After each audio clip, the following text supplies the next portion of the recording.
Hello everyone, मैं Hemant Sahu. Welcome to my YouTube channel Hemant Sahu study circle. कक्षा 10वीं इकाई 6 जैव प्रक्रम का ये 8वां भाग एवं अंतिम भाग है। इसमें हम बचे हुए प्रश्नों पर चर्चा करेंगे। इसमें पहला प्रश्न है आपका कि मनुष्य का जो परिसंचरण तंत्र होता है या हृदय की संरचना होती है, उसको क्या करना है, चित्र सहित समझाना है। ठीक है, परिसंचरण तंत्र या हृदय की संरचना।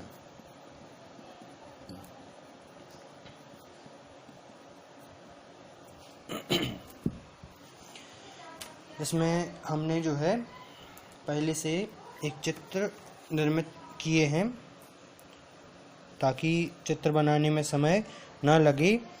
ये जो आपका चित्र है, पहला वाला चित्र, ये पुरानी पुस्तक में हुआ करता था, और ये जो चित्र है जो कलर्ड बनाया हुआ है, ये अभी की नई NCERT की बुक में बना हुआ है। तो आप जो भी चित्र बनाना चाहें बना सकते हैं, दोनों चित्र ही सही हैं। ठीक है, इसका स्क्रीनशॉट ले लें अच्छे से ताकि इनके चित्र बना सकें आप।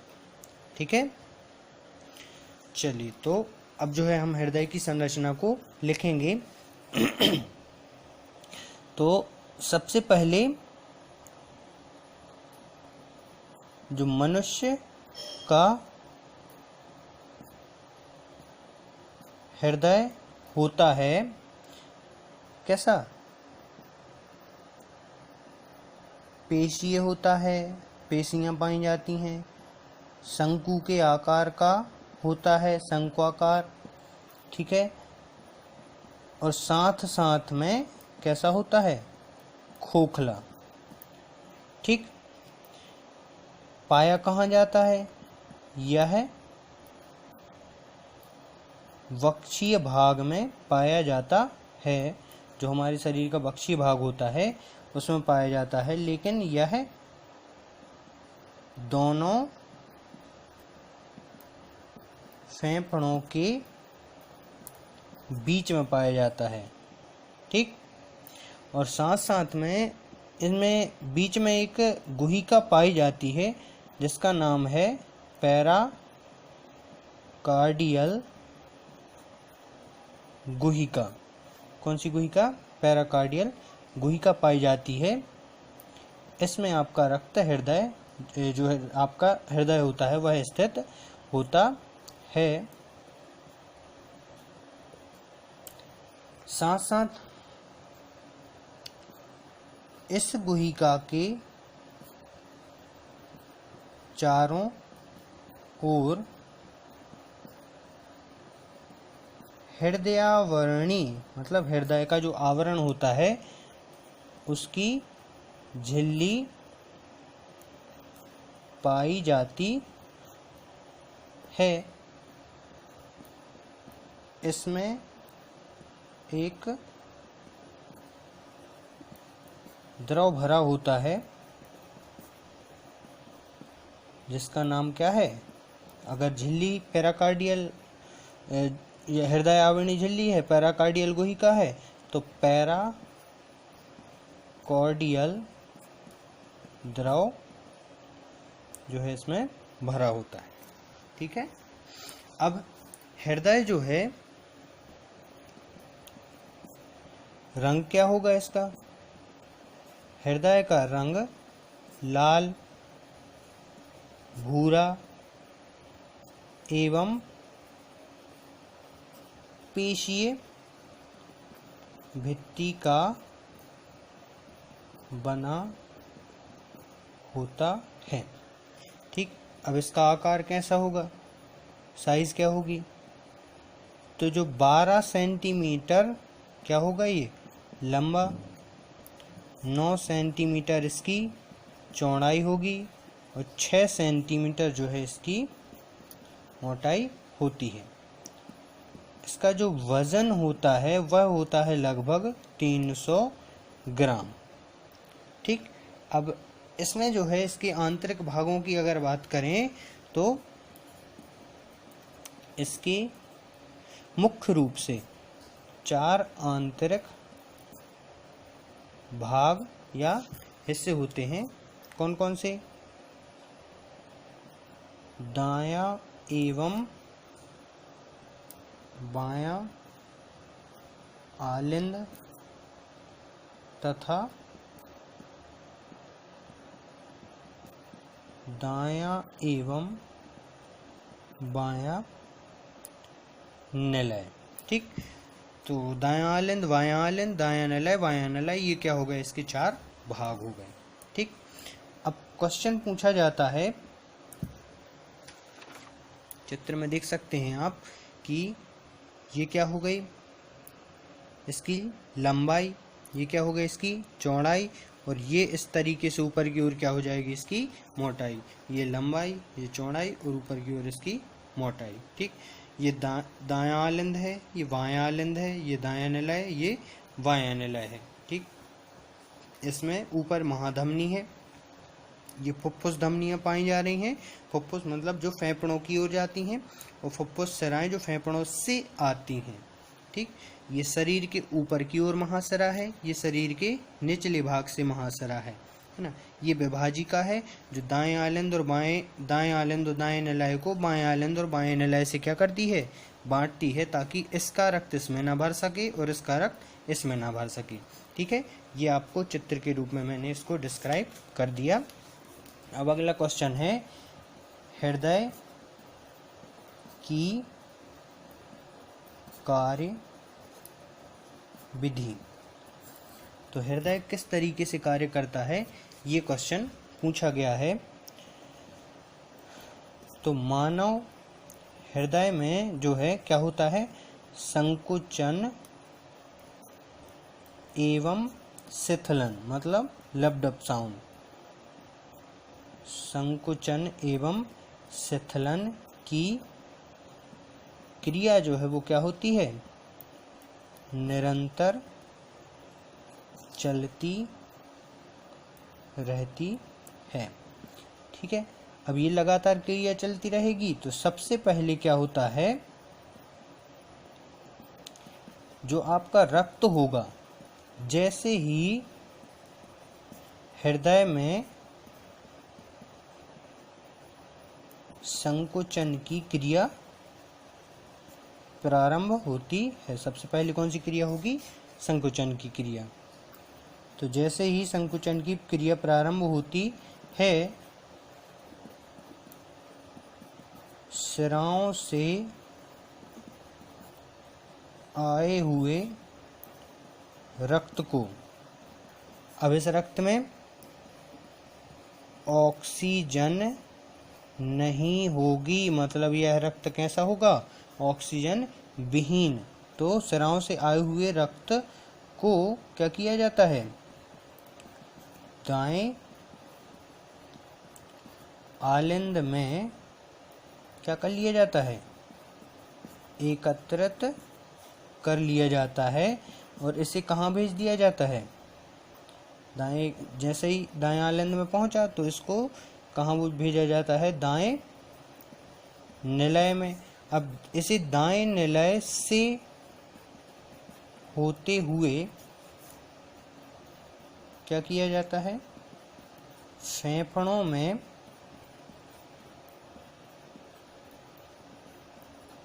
फुफ्फुसीय महाधमनी द्वारा भेजा जाता है। ध्यान रहे कि फुफ्फुसी महाधमनी का कार्य क्या है, सारी धमनियों का कार्य शुद्ध रक्त भेजना, लेकिन जो फुफ्फुसीय महाधमनी होती है उसका कार्य है अशुद्ध रक्त को फेफड़ों तक ले जाना। ठीक है, तो फेफड़ों में फुफ्फुसीय महाधमनी द्वारा क्या किया, भेजा गया। जहाँ क्या होगा, इसमें उपस्थित कार्बन डाइऑक्साइड को क्या कर दिया जाएगा, मुक्त कर दिया जाएगा, और ऑक्सीजन को क्या कर लिया जाएगा, एकत्रित कर लिया जाएगा। अब इसके बाद क्या होगा, शिथिलन की क्रिया शुरू हो जाएगी। तो जैसे ही शिथिलन की क्रिया शुरू हो जाएगी तो इसके द्वारा फुफ्फुसीय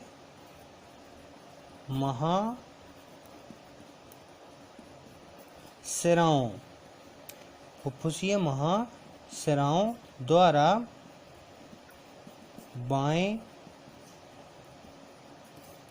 आलिंद एवं बाएं निलय में रक्त को भेजा जाता है। अब होगा क्या है यहाँ पर, जो इसे क्या कर देगा, अब चूंकि ये ऑक्सीजन वाला रक्त है, शुद्ध रक्त है, तो धमनियों द्वारा सारे शरीर में, धमनियों द्वारा समस्त शरीर में क्या कर दिया जाएगा, इसको पंप कर दिया जाता है, मतलब परिसंचरित कर दिया जाता है। अब यही प्रक्रिया जो होती है, ये जो प्रक्रिया है, यह प्रक्रिया दाब में जो वृद्धि होती है और कमी होती है, इसके कारण ही संकुचन और शिथिलन की क्रिया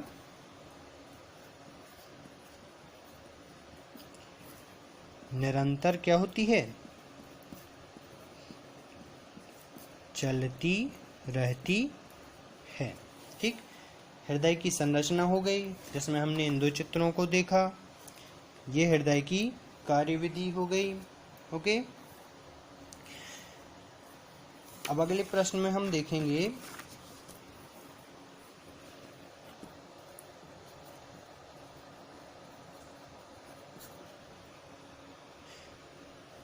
अगले क्वेश्चन में हम देखेंगे मनुष्य का श्वसन तंत्र, या दूसरे नाम से अगर आ जाए तो फेफड़े। ठीक, आंसर में हम क्या लिखेंगे, सबसे पहले जो पहले से बनाया हुआ मैंने एक चित्र है उसको बता देता हूँ। ये है आपका हृदय का चित्र। ठीक है, ये हो गया आपका दायां फेफड़ा, ये हो गया आपका बायां फेफड़ा। ठीक है, नासाद्वार, मुखगुहा, ग्रसनी, श्वास नली, श्वसनी, फेफड़ा, फुफ्फुसावरण, श्वसनिका और कूपिकाएं। और ये मैंने कूपिका की अलग से भी बनाया हुआ है, क्योंकि फेफड़ों में सबसे महत्वपूर्ण भूमिका निभाते हैं आपकी कूपिकाएं। ठीक है, ये हो गया आपका चित्र, आपकी पुस्तक में भी बना हुआ है। ठीक है, चलिए अब इसमें लिखते हैं हम। संरचना बताती है इसकी, मानव में एक जोड़ी फेफड़े वक्ष गुहा में स्थित होते हैं। कहाँ स्थित होते हैं, वक्ष गुहा में। इनका रंग जो है यह हल्के गुलाबी रंग के होते हैं, कोमल होते हैं व स्पंजी होते हैं। स्पंजी मतलब जैसे अपने ब्रेड होता है ना खाने वाला, वैसे। और ये जो कि श्वास नलिका द्वारा क्या होते हैं, ग्रसनी से जुड़ते हैं। ठीक है, अब फेफड़ों के चारों ओर जो है एक आवरण या झिल्ली पाई जाती है। फेफड़ों के चारों ओर एक क्वेश्चन पूछा जाता है कि फुफ्फुस किसे कहते हैं, तो फुफ्फुस मतलब फेफड़े ही होते हैं।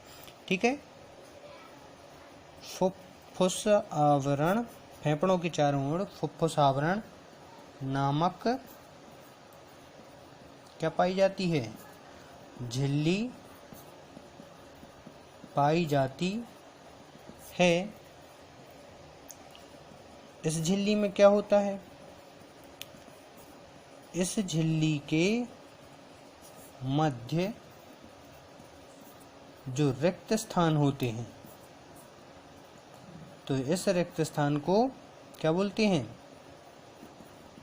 प्लूरल। प्लूरल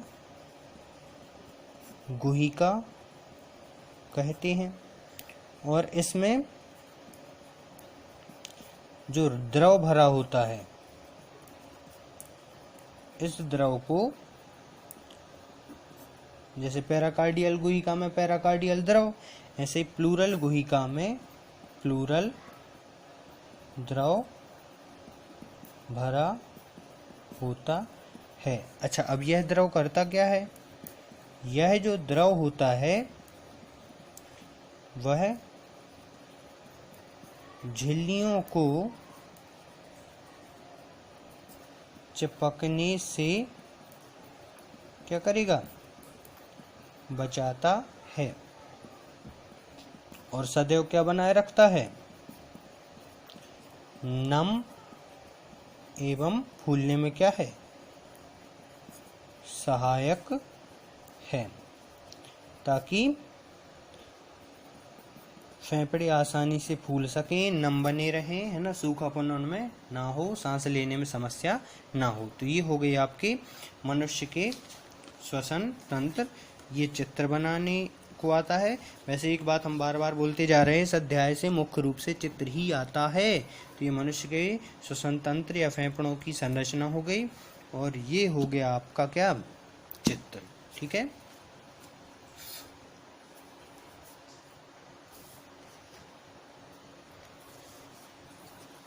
अगला प्रश्न देखते हैं। अगला प्रश्न है, निःश्वसन क्या है और निःश्वसन क्या है? तो जब वायुमंडलीय जो वायु होती है, जैसे हम ऑक्सीजन बोलते हैं, तो का फेफड़ों में भरने की क्रिया क्या कहलाती है? निःश्वसन कहलाती है। और जब ये वायुमंडलीय वायु, जब वायुमंडलीय दाब क्या हो जाता है? किससे अधिक? फेफड़ों के दाब से अधिक हो जाता है, तब वायु कहाँ जाती है? तब वायु फेफड़ों में प्रवेश करती है। ये हो गया आपका निःश्वसन। अंतर के रूप में भी लिख सकते हैं इसको। और अब देखते हैं निःश्वसन। बस ये दो विसर्ग टाइप के लग जाएंगे, बाकी जो की थे संरचना है इसकी,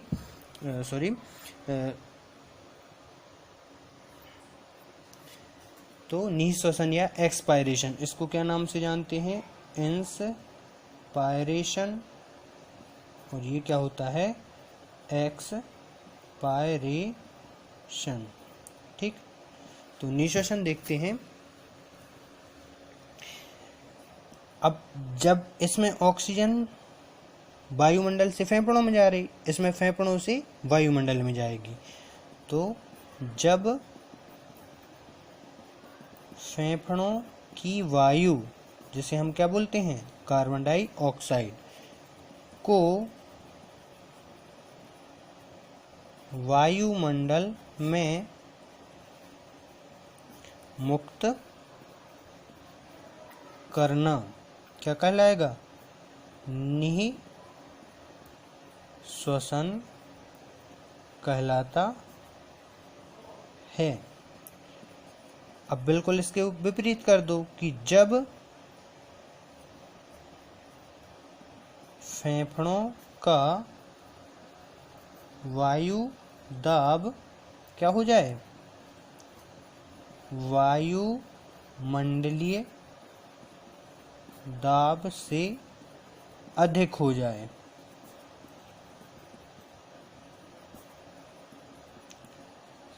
तब वायु फेफड़ों से कहाँ मुक्त कर दी जाती है, वायुमंडल में मुक्त कर दी जाती है। ठीक, अब यहाँ पर एक बात जरूर याद रखना कि जो निःश्वसन होता है और जो निःश्वसन होता है, इसकी जो सम्मिलित क्रिया होती है को क्या नाम दिया जाता है, श्वासोच्छ्वास। ठीक, ध्यान रखना इसका कि श्वासोच्छ्वास क्या है, तो निःश्वसन एवं निःश्वसन की सम्मिलित रूप से होने वाली क्रिया को श्वासोच्छ्वास कहा जाता है। एक अंतिम प्रश्न इस अध्याय का, इसी से रिलेटेड, श्वसन और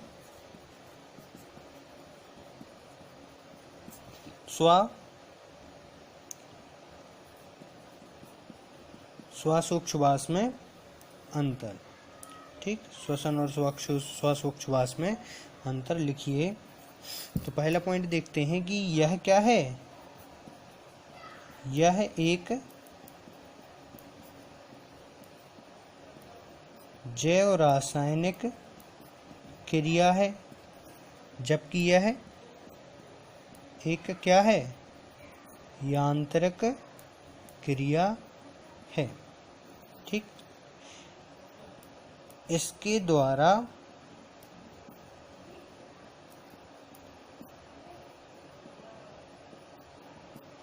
भोज्य पदार्थों का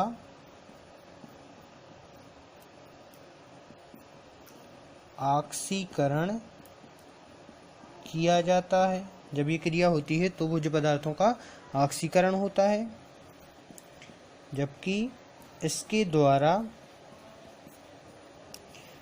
ऑक्सीजन युक्त वायु को क्या करते हैं हम, अंदर, एवं कार्बन डाइऑक्साइड युक्त वायु को वायुमंडल में मुक्त किया जाता है।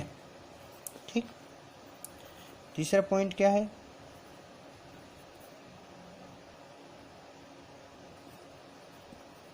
यह क्रिया जब होती है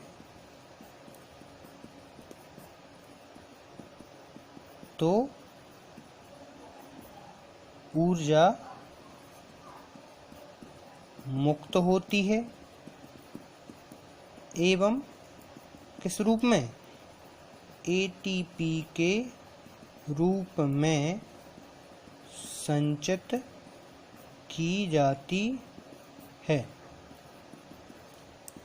यहाँ पर श्वासोच्छ्वास की जब क्रिया होती है तो ऊर्जा मुक्त नहीं होती या ऊर्जा नहीं निकलती।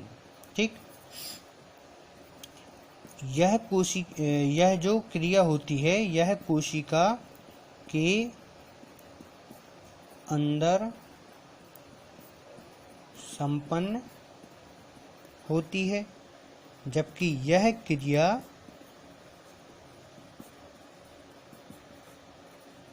कोशिका के बाहर संपन्न होती है। ठीक, तो इस प्रकार से ये श्वसन और श्वासोच्छ्वास में अंतर हो गया। आप इसका स्क्रीनशॉट ले सकते हैं। ठीक है, श्वसन, मानव का श्वसन तंत्र, ये हो गया उसका चित्र। निःश्वसन और निःश्वसन में अंतर भी कह सकते हैं, और इसका जो है डाटा भी लिख सकते हैं। निःश्वसन क्या है, निःश्वसन क्या है, श्वसन और श्वासोच्छ्वास में अंतर लिखिए। ये थी आपकी हृदय की संरचना या परिसंचरण तंत्र क्या है और हृदय की कार्यविधि। तो इन दोनों चित्रों को आप बना सकते हैं। ठीक है, इस वीडियो में इतना ही। बने रही हमारे चैनल के साथ, Hemant Sahu study circle. Like कीजिए, सब्सक्राइब कीजिए, शेयर कीजिए और कमेंट जरूर कीजिए। ठीक है, मिलते हैं अगले अध्याय में। इस वीडियो में इतना ही। धन्यवाद।